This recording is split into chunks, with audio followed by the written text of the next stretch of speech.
नमस्कार दोस्तों, पारमिता एकेडमी के यूट्यूब चैनल में आपका हार्दिक स्वागत है। पिछले वीडियो में हमने डिसीज, डिसऑर्डर, सिंड्रोम और कोमॉर्बिड यानी सहरुग्णता में अंतर जाना था। साथ ही हमने कई चिल्ड्रन डिसऑर्डर को समझा था जो टीईटी एग्जाम के दृष्टिकोण से अत्यंत ही महत्वपूर्ण थे। इस वीडियो में हम कुछ और डिसऑर्डर को पढ़ेंगे जो एमपी टीईटी में पूछे गए थे। सबसे पहले हम बात करते हैं डिसलेक्सिया की। It is a learning disorder characterized by difficulty in reading. Dyslexia is associated with phonological core deficit. इसे हम हिंदी में समझते हैं। यह एक अधिगम अक्षमता है जिसमें पढ़ने में परेशानी होती है। आपने आमिर खान की फिल्म तारे जमीन पर तो देखी ही होगी। उसमें बच्चे का किरदार दरअसल सफारी ने निभाया था। फिल्म में उस बच्चे को भी डिसलेक्सिया था। यही बीमारी महान वैज्ञानिक अल्बर्ट आइंस्टीन और टेलीफोन के जनक अलेक्जेंडर ग्राहम बेल को भी थी। यदि अभिनेताओं में बात की जाए तो ये बीमारी टॉम क्रूज और बोमन ईरानी जैसी हस्तियों में भी थी। डिसलेक्सिया एक ऐसी स्थिति है जिसमें बच्चा पढ़ना, लिखना और शब्दों को याद करना जैसे कार्य करने में परेशानी का सामना करता है। उसके बाद हम बात करते हैं डिस्कैल्कुलिया की। It is a learning disorder characterized by difficulty in learning and comprehending arithmetic, such as understanding severe difficulty in making arithmetic calculation as a result of brain disorder. यह भी एक अधिगम अक्षमता है जिसमें बच्चे की गणितीय समझ प्रभावित होती है। डिसकैल्कुलिया में बच्चा अंक गणितीय गणना को समझने एवं गणना करने में गंभीर कठिनाई का सामना करता है। उसके बाद हम बात करते हैं स्पेसिफिक लर्निंग डिसऑर्डर यानी SLD की। It is a relatively a new classification that groups together dyslexia and dyscalculia disorders under a single umbrella. यानी कि यह एक नया वर्गीकरण है जिसमें डिसलेक्सिया और डिसकैल्कुलिया दोनों को ही एक सिंगल टर्म से यानी कि स्पेसिफिक लर्निंग डिसऑर्डर SLD से कवर किया जाता है। उसके बाद हम बात करते हैं डिस्ग्राफिया की। It is a learning disability that affects writing abilities. यह भी एक अधिगम अक्षमता है जो लिखने के कौशल को बाधित करता है। अर्थात इस विकार के कारण बच्चे को लिखने संबंधी परेशानी होती है। जैसे कि इस डिस्ग्राफिया में एक शब्द है ग्राफ, तो वहीं से स्पष्ट हो जाता है कि इसमें लिखने से संबंधित बच्चों को समस्या होती है। अगली बात करते हैं डिस्प्रैक्सिया की।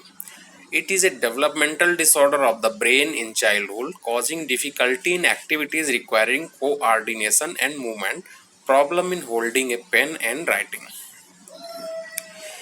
यह क्या है?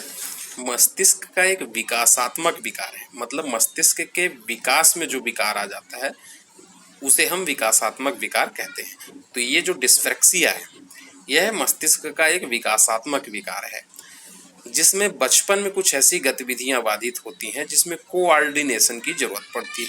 कोऑर्डिनेशन मतलब आपसी सहयोग की। जैसे यदि आपको लिखना है तो लिखने में आपकी उंगलियों का संबंध आपके ब्रेन से होता है, यानी दोनों कोऑर्डिनेशन के साथ काम कर रहे हैं। या फिर आपको गेंद पकड़नी है, उसमें भी आँखों का, दिमाग का, हाथों का कोऑर्डिनेशन होना जरूरी है। तो इस तरह जो कोऑर्डिनेशन वाले काम होते हैं जैसे कलम को पकड़ना, इन कोऑर्डिनेशन वाले कामों में बच्चे को असुविधा होती है। तो इस तरह की विकार को हम डिस्प्रैक्सिया कहते हैं। उसके बाद हम बात करते हैं माइक्रोसेफेली की। It is a condition in which a baby's head is significantly smaller than expected after due to abnormal brain development and the causes of microcephaly is infections, malnutrition, exposure to toxin and X-ray radiation. अब बात करते हैं microcephaly की। तो यह वह अवस्था है या ये उस तरह की अवस्था है जिसमें बच्चे के सिर का आकार सामान्य आकार से कम होता है। मतलब जो बच्चे के सिर का जो नॉर्मल साइज होता है उससे इसमें जो है माइक्रोसेफेली से पीड़ित बच्चे का जो सिर का आकार है सामान्य बच्चे के सिर के आकार से कम होता है। यह भी मस्तिष्क का एक विकासात्मक विकार है। मतलब ब्रेन के डेवलपमेंट में विकार आ गया है। ये होता क्यों है? या तो इन्फेक्शंस की वजह से बर्थ के समय, या कुपोषण के कारण, या जहरीले पदार्थों के संपर्क में आने के कारण, या फिर एक्सरे रेडिएशंस के संपर्क में आने के कारण माइक्रोसिफोली का विकार बच्चों में उत्पन्न हो जाता है। उसके बाद हम बात करते हैं हाइड्रोसिफेलस की। ए buildup of fluid in the cavities deep within the brain. The extra fluid puts pressure on the brain, causing damage. मतलब यह वह स्थिति है जिसमें ब्रेन की कैविटीज या खाली जगह में तरल पदार्थ भर जाता है या वहां उत्पन्न हो जाता है, और इस अतिरिक्त तरल पदार्थ से एक तरह का दबाव उत्पन्न होता है जिससे कि ब्रेन डैमेज होना शुरू हो जाता है या ब्रेन डैमेज हो जाता है। तो इस तरह की स्थिति को हम हाइड्रोसिफेलस कहते हैं। उसके बाद हम बात करते हैं डाउन सिंड्रोम को। डाउन सिंड्रोम की इसे हम मंगोलिज्म और ट्राइसोमी 21 के नाम से भी जानते हैं। तो इन तीनों में से कोई भी एक नाम पूछ दिया जाए लेकिन मतलब वही है। तो इसे हम इसको समझते हैं a genetic chromosome 21 disorder causing developmental and intellectual delays. Down syndrome is genetic disorder caused when abnormal cell division result in extra genetic material from chromosome 21। इसे अब हम हिंदी में समझते हैं। तो यह एक तरह का आनुवांशिक विकार है। सामान्य रूप से शिशु 46 क्रोमोसोम के साथ पैदा होता है, मतलब उसमें 23 पेयर्स होते हैं, 23 जोड़े होते हैं, और कुल मिला के उन 23 जोड़ों में 46 क्रोमोसोम्स होते हैं। उनमें से 23 क्रोमोसोम उसको अपने पिता से मिलते हैं और 23 सेट जो है वो अपनी माता से लेता है। लेकिन डाउन सिंड्रोम में क्या होता है कि माता या पिता अतिरिक्त क्रोमोसोम का योगदान करते हैं। डाउन सिंड्रोम से पीड़ित शिशु एक अतिरिक्त जो क्रोमोसोम है यानी 21वां क्रोमोसोम प्राप्त करता है माता या फिर पिता से, किसी भी एक से, माता या पिता से। जो 21वें नंबर का क्रोमोसोम होता है उसमें एक अतिरिक्त क्रोमोसोम आ जाता है। जो 21वें नंबर का सेट होता है उसमें एक अतिरिक्त, मतलब हर सेट में 2 क्रोमोसोम होते हैं, लेकिन जो 21वें नंबर का सेट होगा उसमें 3 क्रोमोसोम आ जाते हैं। वो या तो माँ से आ सकता है या तो पिता से आ सकता है। तो इसीलिए इसको हम ट्राइसोमी 21 भी कहते हैं, क्योंकि ये 21 पेयर में डिस्टरबेंस के कारण होता है। तो ट्राइसोमी मतलब ऐसा सेट जिसमें 3 क्रोमोसोम है, और वो सेट कौन सा है? 21। इसीलिए हम इसको ट्राइसोमी 21 भी कहते हैं।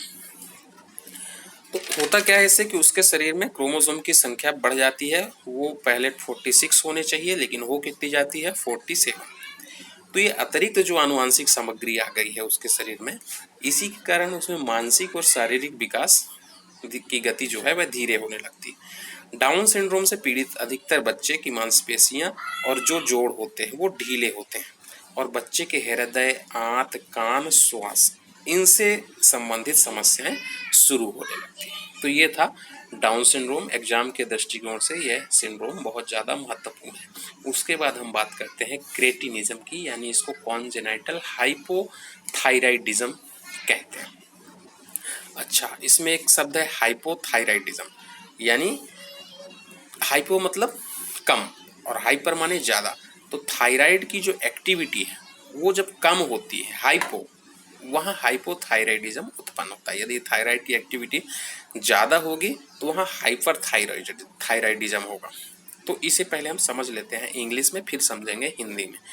तो under activity of thyroid gland at birth which result in growth retardation, developmental delay and other abnormal features. Cretinism can be due to deficiency of iodine in the mother's diet during pregnancy. मतलब यह वह स्थिति है या यह स्थिति तब उत्पन्न होती है जब थायराइड एक्टिविटी बच्चे के जन्म के समय कम चल रही होती है। जैसे कि हमने पहले ही बताया कि हमारे गले में होती है, एक बटरफ्लाई शेप में रहता है, वो थायराइड ग्रंथि होती है, जिससे एक हार्मोन निकलता है जो पूरे बॉडी के मेटाबॉलिज्म को और भी बहुत सारी एक्टिविटीज़ को कंट्रोल करता है। तो उस थायराइड से जो हार्मोन्स निकल रहे हैं उससे क्या होता है कि शरीर में कई तरह की एक्टिविटी संचालित होती है। तो यदि थायराइड में से कम हार्मोन सीक्रेट हो रहा है यानी हाइपोथायराइडिज्म है, ज़्यादा हो रहा है मतलब हाइपर। तो हाइपो मतलब कम, और जब कम होगा तो हमारी एक्टिविटी भी स्लो हो जाएगी। तो हम वही कह सकते हैं कि under activity of thyroid gland. लेकिन ये बात हो रही है बर्थ के समय में, इसलिए इसमें कॉन्जेनाइटल शब्द भी जुड़ा हुआ है। तो ये क्या है, जन्म के समय ये स्थिति उत्पन्न होती है जिसमें थायराइड एक्टिविटी स्लो काम करती है। क्रेटिनिज्म के कारण बच्चे का विकास प्रभावित होता है, साथ ही अन्य असामान्य विशेषताओं का भी प्रादुर्भाव होता है। क्रेटिनिज्म से उत्पन्न होने का महत्वपूर्ण कारण क्या है? गर्भावस्था के दौरान माँ का आयोडीन युक्त पोषण ना लेना। यदि माँ आयोडीन युक्त पोषण नहीं ले रही है, उसके आहार में आयोडीन युक्त पोषण सम्मिलित नहीं है, तो बहुत ज़्यादा संभावनाएं हैं कि बच्चा क्रेटिनिज्म से पीड़ित होगा जन्म के समय में। उसके बाद हम बात करते हैं अपोजिशनल डिफाइंड डिसऑर्डर यानी ODD। It is a disorder in a child marked by defined and disobedient behavior to authority figures. The cause of ODD is unknown, but likely involves a combination of genetic and environmental factor treated through positive reinforcement. मतलब यह एक ऐसा विकार है जिसमें बच्चा किसी भी बात का खुल्लम खुल्ला विरोध करता है, यानी अपने बड़ों का वह अवज्ञा करता है। ODD का कारण अभी भी अज्ञात है, हमें पता नहीं है कि ये किस कारण से होता है, पर यह माना जाता है कि यह आनुवांशिक और पर्यावरण कारकों का मिला जुला रूप है। इसे सिर्फ हम सकारात्मक पुनर्बलन यानी पॉजिटिव रीइंफोर्समेंट से ठीक कर सकते हैं। उसके बाद हम बात करते हैं टर्नर सिंड्रोम की। It is a chromosomal disorder in which a female is born with only one X chromosome. Turner syndrome results from a missing or incomplete sex chromosome. It is a genetic disorder that found only in female. अब हम समझ लेते हैं Turner syndrome है क्या। जैसा कि आपको मालूम है कि हमारे शरीर में 23 जोड़े या 23 सेट होते हैं क्रोमोसोम्स के। तो जो आखिरी सेट होता है 23वां जोड़ा, जिसे उसे हम सेक्स क्रोमोसोम्स के नाम से जानते हैं। तो उसमें 2 क्रोमोसोम होते हैं, माँ से मिलता है X और पिता से मिलता है Y। तो यदि माँ ने दिया माँ का तो कंपलसरी है, माँ से सिर्फ X क्रोमोसोम ही, X टाइप का क्रोमोसोम ही आता है, पिता से कभी X आ जाता है और कभी Y आ जाता है। यदि पिता से X आ रहा है तो जो बेबी होगा वो गर्ल होगी, और यदि पिता की ओर से Y टाइप का क्रोमोसोम आ रहा है तो वो बॉय होगा।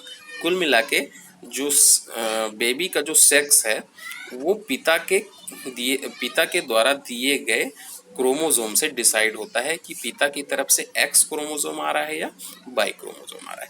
यानी कुल मिलाकर बात यह है कि जो 23वां जोड़ा है उसे हम सेक्स क्रोमोसोम कहते हैं, और वही डिसाइड करता है जो होने वाला बेबी है वो गर्ल होगा या बॉय होगा। तो ये जो टर्नर सिंड्रोम है ये उसी सेट से संबंधित सिंड्रोम है। इसमें होता क्या है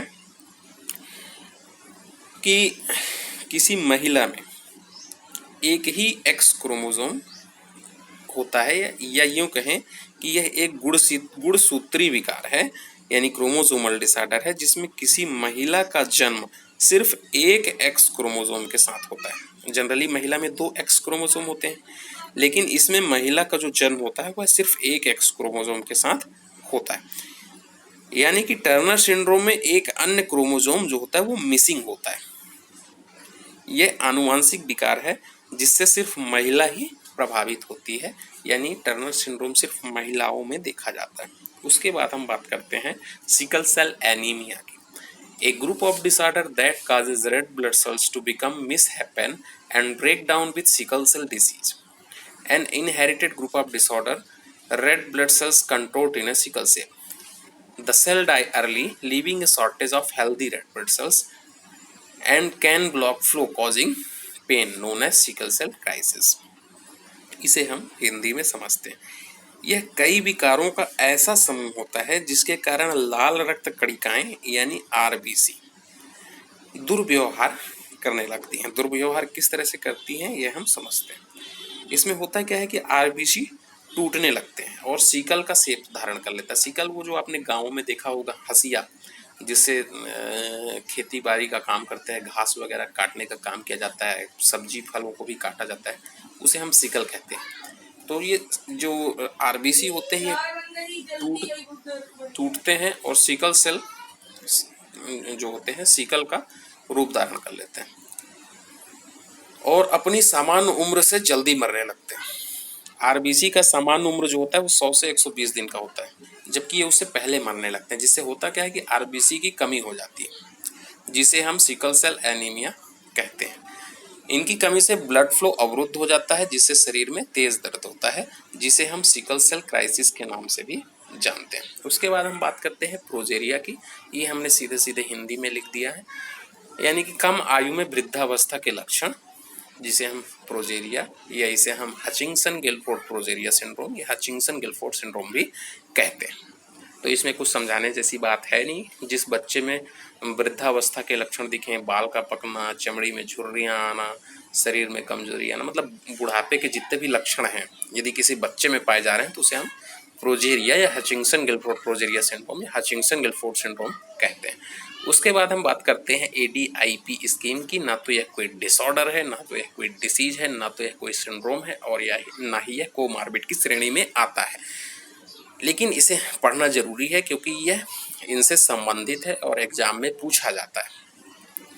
The assistant to disabled person for purchasing fitting of its appliances. It is an initiative of the Ministry of Social Justice and Empowerment, Government of India. This scheme was introduced in the year of 1981. मतलब इसमें होता क्या है कि भारत सरकार द्वारा सामाजिक न्याय एवं सशक्तिकरण मंत्रालय द्वारा ये जो स्कीम निकाली गई है, इसमें विकलांग व्यक्तियों को मदद दी जाती है, जिससे वो अपने विकलांगता से संबंधित जरूरी उपकरणों को खरीद सकें। तो ये थी एडीआईपी स्कीम। तो हमने टीटी 2018 में पूछे गए सभी डिसऑर्डर तथा उससे जुड़ी टर्मिनोलॉजी को कवर कर लिया है। अगले वीडियो में हम इन डिसऑर्डर्स पर टीटी एग्जाम में पूछे गए सभी प्रश्नों को कवर करेंगे। तो यदि मेरा यह प्रयास आपको अच्छा लगा हो तो प्रशंसा स्वरूप लाइक का बटन दबा दीजिए और दोस्तों को भी यह वीडियो शेयर कर दीजिए। और हाँ, इसी तरह की महत्वपूर्ण वीडियो को प्राप्त करने के लिए चैनल को जरूर सब्सक्राइब कर लीजिए।